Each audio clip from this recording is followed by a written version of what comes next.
necessarily be recent reads, but I love them nonetheless.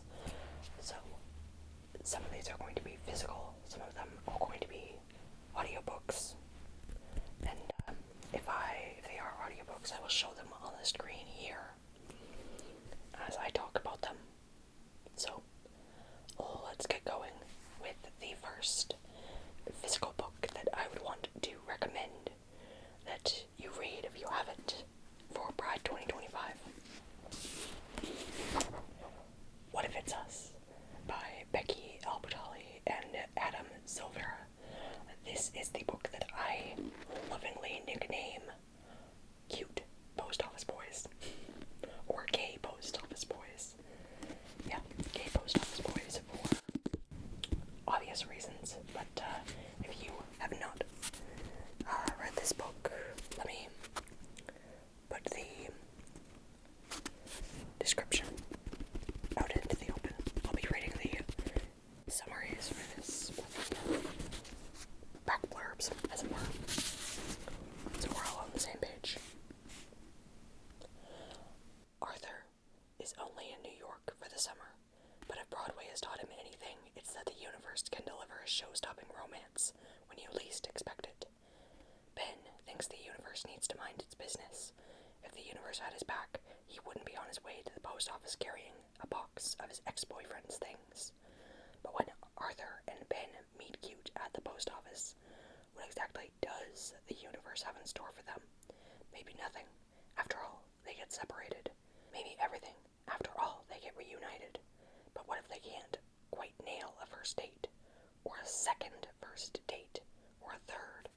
What if Arthur tries too hard to make it work, and Ben doesn't try hard enough? What if life really isn't like a Broadway show? But what if it is? Oh, this is just such a fun little meet-cute of a book. It got really popular on my social media feeds around, I want to say, 2018, 2019, in there. I didn't end up reading it until around 2019, 2020 though, but I really, really enjoyed it, and would definitely recommend picking it up if the fact that I have nicknamed this isn't anything to go off of. Like, this thing has a nickname, Cute Post Office Boys, and it's for a good reason. I love it. I've reread it a few times, and speaking of reread a few times, I don't know if I've actually talked about this on my channel before, so forgive me if I'm retreading ground, but I would be remiss not to recommend something that I have gone back to and reread multiple times, just because I love this side character, this queer side character within the book. Anyways, Meet Cute Diary by Emery Lee. Now, if you can't tell, this book has been through a lot. The fact that the dust cover is a bit worse for wear. I don't know when, how, why it got like this, but I do love this book. It is well loved. So, let's explore what it's about. Noah Ramirez thinks he's an expert on romance. He has to be for his popular blog, The Meet Cute Diary, a perfect collection of trans meet cutes and happily ever afters. There's just one problem. All the stories are fake. What started as idealized fantasies of a trans boy afraid to step out of the closet has grown into a beacon of hope for trans readers across the globe. When a troll exposes the Meet Cute Diary as fiction, Noah's world unravels. The only way to save the diary is to convince his fans that the stories are true. But how can he spin fiction into fact without any proof? Then Drew walks into Noah's life, and the pieces fall into place. Drew is willing to fake date Noah in order to save the diary, but as Noah's feelings for Drew transcend their staged romance, Noah quickly realizes that dating in real life isn't quite the same as finding love on the page, with the Meet Cute Diary and Noah's heart hanging in the balance.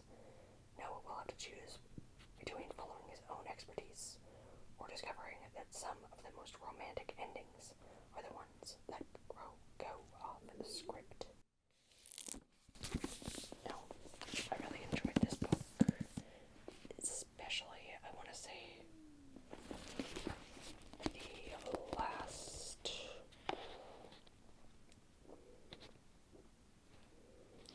the last 100 pages or so.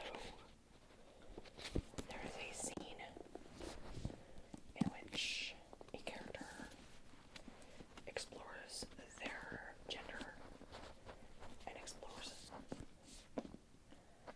it in some pretty fun ways.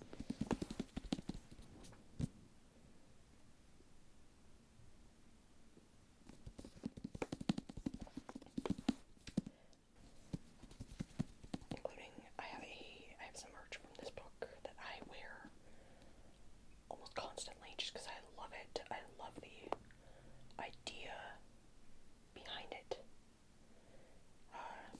It's the 2% Boy merch. I'll try to remember to link that down below. But yeah, I got some of that because that is a mood. As a non-binary person myself, that is just such a mood. 2% boy, 98% just other. But those are the two physical books that I currently have with me.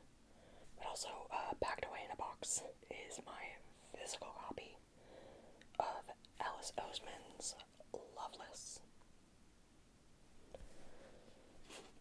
I still have the description here, though. It was all sinking in. I'd never had a crush on anyone. No boys, no girls, not a single person I'd ever met. What did that mean? Georgia has never been in love, never kissed anybody, never had a crush, but as a fanfic-obsessed romantic, she's sure she'll find her person one day. As she starts university with her best friends Pip and Jason in a whole new town far from home, Georgia's ready to find romance, and with her outgoing roommate on her side and a place in the Shakespeare Society, her teenage dream is in sight. But when her romance plans wreaks havoc amongst her friends, Georgia ends up on her own comedy of errors, and she starts to question why love seems so easy for other people but not for her. With new terms thrown at her, asexual, aromantic, Georgia is more uncertain about her feelings than ever. Is she destined to remain loveless, or has she been looking for the wrong thing all along? So yeah, I have a real soft spot for this book. It got me through a really rough time in my life. I'm not going to go into it, but I really, really recommend it for those who are looking for that asexual, aromantic discovery journey that so many LGBTQ books go on. There's not as much asexual, aromantic crap out there as there is, like, gay man or lesbian representation, at least from what I've been able to find. So I definitely recommend it. A lot of people I've heard do have some recommendations of it as well. And I mean, it's Alice Oseman. If you know Heartstopper, you probably do know Heartstopper, honestly. It is a huge comic, has been made into a Netflix series of multiple different seasons, with multiple different seasons. If you can hear the birds out there absolutely chirping away, my apologies. Now, let's continue, this time with Felix Ever After by Gaze and Calendar. This one I did as a audiobook, and the description, at least on GoodReads, which I swear is shorter than the real one, but it says, when a transgender teen Felix decides to catfish a rival classmate for revenge, he unexpectedly begins to fall in love with his nemesis online. While also struggling with an anonymous troll sending transphobic messages. Now, I really enjoyed this when I read it back in 2021. I loved the way it explored gender identity and love in a way that I really wasn't expecting. But definitely recommended this book to those questioning their identity and those that just kind of need to pick me up. It's just a good story. Felix Ever After is definitely something I'd recommend. For its a transgender rep.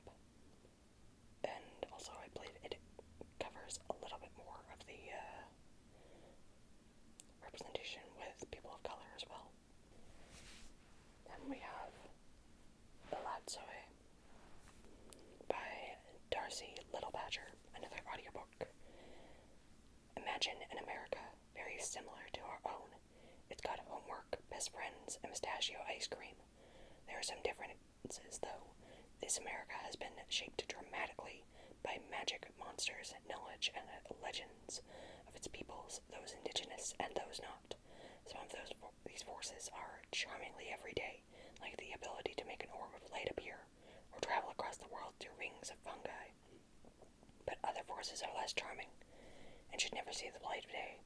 Latsoy lives in this slightly stranger America. She can raise the ghosts of dead animals, a skill passed down through generations of her Leibniz family. Her beloved cousin has just been murdered in a town that wants no prying eyes, but she is going to do more than pry.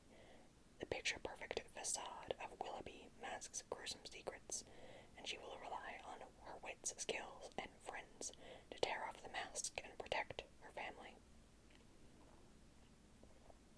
Now, this one was good. It had, I felt like the world building could have done a little bit more, at least from my recollection, but it does have asexual rep, which is really nice to see. It's not big, major plot changing like asexual rep. It's not focused around it in the story, but I did still really enjoy it. But one story that I did really enjoy, and I enjoyed the queer representation that was a huge part of the story. The 30 Names of Night by, excuse my pronunciation, Zain Shohadar, I think.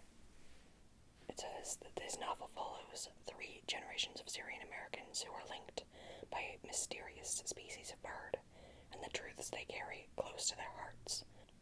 5 years after a suspicious fire killed his ornithologist mother, a closeted Syrian American trans boy sheds his birth name and searches for a new one. He has been unable to paint since his mother's ghost has begun to visit him each evening. As his grandmother's sole caretaker, he spends his days cooped up in their apartment, avoiding his neighborhood, Majid, his estranged sister, and even his best friend, who also happens to be his longtime crush. The only time he feels truly free is when he slips out at night to paint murals on buildings in the once thriving Manhattan neighborhood known as Little Syria. One night he enters the abandoned community house and finds the tattered journal of a Syrian American artist named Layla Z, who dedicated her career to painting the birds of North America. She famously and mysteriously disappeared more than 60 years before, but her journal contains proof that both his mother and Layla Z encountered the same rare bird before their deaths. In fact, Layla Z's past is intimately tied to his mother's and his grandmother's in ways he never could have expected. Even more surprising, Layla Z's story reveals the histories of queer and transgender people within his own community that he never knew. Realizing that he isn't and has never been alone, he has the courage to officially claim a new name, Nadir, an Arabic name meaning rare, as unprecedented numbers of birds are mysteriously drawn to the New York City skies. Nadir enlists the help of his family and his friends to unravel what happened to Layla Z and the rare bird his mother died trying to save. Following his mother's ghost, he uncovers the silences kept in the name of survival by his own community, his own family, and within himself, and discovers the family that was there all along. 30 Names of Night is a really great novel. It's a story of grief, a trans boy finding his knee, and a story of love, birds, change, and just definitely something I've been really meaning to revisit. And, okay, here's one that is not just one book, or two books, but three, so far at least. It is the Sir Callie series by Esme Simon-Smith, starting with Sir Callie and the Champions of Helston, which you can see here. I think I might have recommended it before, but just in case I haven't. The description says, in a magical medieval world filled with dragons, shapeshifters, and witches, a 12-year-old non-binary hopeful knight battles for the heart of their kingdom. This series explores identity and gender amid sword fights and magic and proves anyone can be a hero.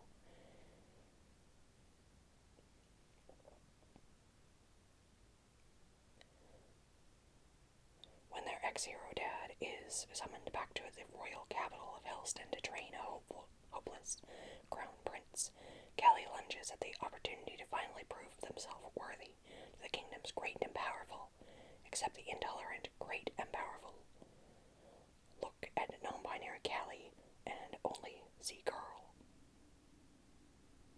But Callie has always known exactly what they want to be, and they're not about to let anything stand in their way. Trapped in Helston's rigid hierarchy where girls learn magic and boys train as knights, Callie discovers they aren't alone. There's Elwyn, the Chancellor's brilliant daughter, whose unparalleled power is being stifled. Edwin, Elwyn's twin brother, desperate to win his father's approval, and Willow, the crown prince who was never meant to be king. And this is just the start to such an amazing series so far. I think there's gonna be 4 books in total from my understanding. So there's one more on the way. But honestly, I loved listening to all of the books in this series so far. It's just so nice, so refreshing to see a non-binary character that isn't just an adult or in high school or like just a literal child who knows who they are, alongside so many other characters who know exactly who they are and others who are discovering themselves, which honestly I think is something we really need in this time. We just need a good queer rap like this, and it's not all knowledge, that it's not all adults, it's not all kids who are stuck in a political world or anything like this. It's not, being queer shouldn't have to be political, and I think Sir Callie really deals with that quite well. Another book that I really enjoyed was Ellen Outside the Lines by A.J. Sass. Now, this is another one where the queer representation is in a side character.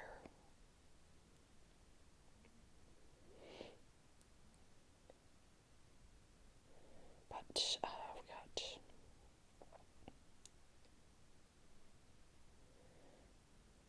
a novel about a neurodivergent 13-year-old navigating changing friendships, a school trip, and expanding horizons.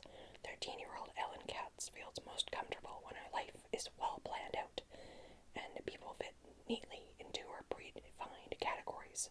She attends temple with Ava and Mom every Friday and Saturday.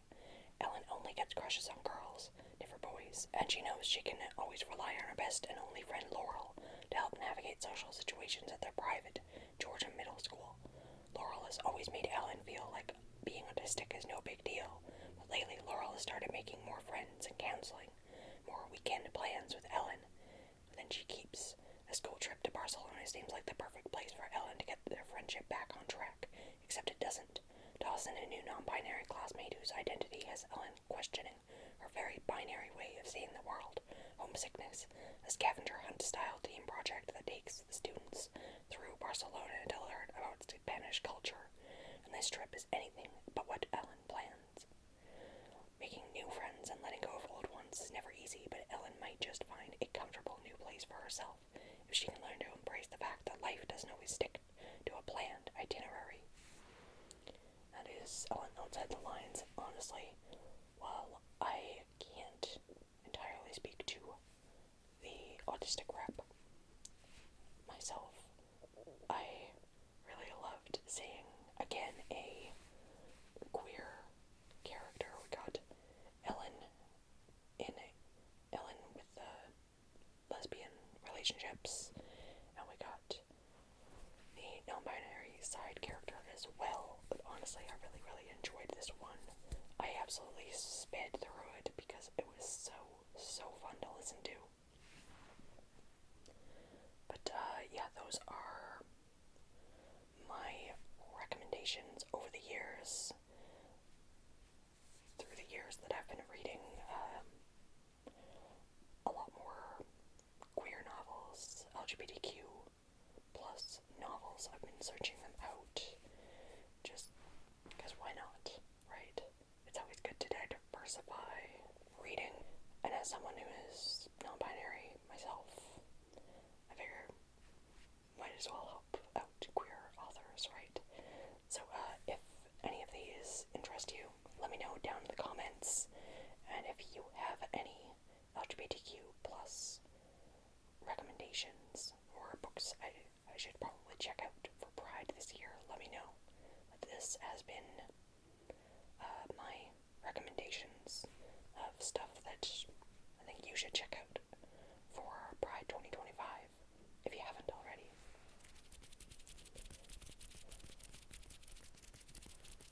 I hope that you enjoyed this video, and as always, I wish you